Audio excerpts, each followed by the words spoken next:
Hello everyone, ఇక్కడ మా Rio కోసం అయితే షాప్కి వచ్చేసాం వాడి కోసము. ఎందుకంటే వాడు ఫుడ్ తీసుకోవడానికి వాడికి అర్థమైపోయింది, ఇక్కడ తీసుకొస్తే నాకు వ్యాక్సిన్ వేస్తారని చెప్పేసి వాడు వెళ్ళట్లేదండి, వెనక్కి వచ్చేస్తున్నాడు. మా వారు ఎత్తుకొని తీసుకెళ్తున్నారు. వాడు ఇల్లు ఎందుకన్నానంటే, మేము స్టార్టింగ్ షాప్ ఓపెనింగ్ రోజు మా వారే తీసుకున్నారు వాడిని.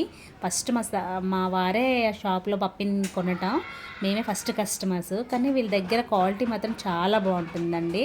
ఎందుకంటే మా పప్పి మాత్రం చాలా యాక్టివ్గా, చాలా అందంగా, చాలా బాగుంటుంది. ఇక్కడ చూడండి, వీడు అస్సలు నెయిల్ కటింగ్ చేయించుకోరంటే అస్సలు చేయించుకోవట్లేదు. ఎంత గోల చేస్తున్నాడో. ముగ్గురు పట్టుకున్నాము, తలకి అది పెట్టాం కానీ అయినా కూడా వాడు ఆగట్లేదండి, గీరేస్తున్నాడు మమ్మల్ని. ఇంకా లాస్ట్ సగంలో ఆపేసి వదిలేశాడు అబ్బాయి.